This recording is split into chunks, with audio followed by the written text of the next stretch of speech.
did we get here? Hi, I'm Josiah Herfurth, and I'm standing in front of Fertitta Hall, one of the newer buildings on USC's campus, and perhaps one of the most divisive. While the building may look unobtrusive to most students, the architectural faculty despise this building. But why is that? I propose the answer lies rooted in architectural postmodernism and the changes that came with the movement that are very much still prevalent today. And if those changes in that paradigm is not handled well in the current architectural industry, the design opinions of architects and non-architects will continue to diverge. I now stand in front of Bovard Auditorium, a building built over 100 years ago, one of USC's classics. But what makes this building so different than Fertitta Hall just over there on campus? And why is this one an architectural landmark that architects actually like, if both seem to be relatively similar to the non-architect's eye? To enter this discussion, we need a bit of an architectural history lesson. Buildings like Fertitta Hall are built in the so-called collegiate Gothic style, which is a reference to the Gothic Revival style and the Gothic style before it. When Gothic architecture, the original Gothic architecture, some 900 to 500 years ago, was current, they were some of the most efficient buildings built at the time, utilizing the latest architectural and engineering technologies. Things like arches and vaults, while now aestheticized, were actually incredibly efficient and were the ways to get these massive buildings built. And it's the reason why they're still standing today. Fast forward 400 to 500 years, and modernism once again seeks to use the modern engineering and technology to make efficient, elegant buildings. However, this time, it seeks to aestheticize what was purely functional in the past, meaning it prioritized function over form and sought to derive form from that function and celebrate it as beautiful. They sought to not reference historical precedents. They didn't seek to pretend to be an old brick building, for example. And that is especially key as we move to postmodernism. Postmodernism sought to throw that out the window. Suddenly, everything that's old was cool again. Arches, gables, color, paint, all these things that were architecturally prominent in the past, postmodernism sought to do this while still creating these very efficient modern structures, which leads us to a lot of the changes that happened in facade design.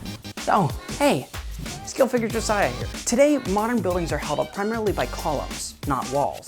As such, exterior architectural facades are layered and decorative materials can be used without having to take on their structural properties. This can create a feeling of architecture that is decaled, the implications of which are just an enhancement of the changes that came with postmodernism. More referencing. Perhaps the epitome of such design are air vents that, instead of being hidden out of the way, are ordained with arches. While these concepts of architectural honesty are hot topics of academic debate, I've brought in a resident non-architect to see if they're bothered by such design tendencies that have occurred since postmodernism. Hi, I'm Jodi Herfurth, Josiah's mom. And what do you think about the building behind us? I love it. Yeah? Yeah, I love the brick, I love the windows. It reminds me of the church I attended when I was growing up, so I really like it. What do you think of this building? I like it. Yeah? Not as much as the last one, Okay. but I love brick buildings on college campuses. That's just my thing. Does it remind you of the last building at all? Just the brick more. I don't know, the other one had a church feel and this has a college campus feel. So. Sure. So why get my mom's opinion? Because she represents a major audience of the USC campus.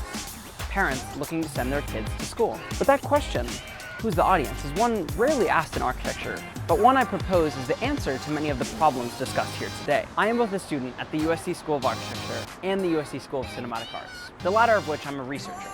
And this question of who's the audience is one that I have to ask myself all the time, as my art is not for myself, it's for others. To the architects and designers watching, I challenge you to be audience-driven. This goes beyond being client-driven. Measure your success by how your audience likes your building. And to the everyday people watching, architects are legitimately educated designers, and their opinions should hold a level of weight. They're not just snobs, and hopefully this video has given you a bit of an understanding of the formal lens through which they look at buildings. The building behind me is the LAFD Fire Station 15, a building funded by USC, but is just a fire station. And even so, it wonderfully emulates the Italian Romanesque revival style that was core to USC ever since Bovard Auditorium. So tasteful referencing is necessary. But even so, may a mutual appreciation to see one another succeed prevail in our ever-divided yet building environment. Let's build good relationships, not just good buildings. Thank you for watching. I'll see you again soon.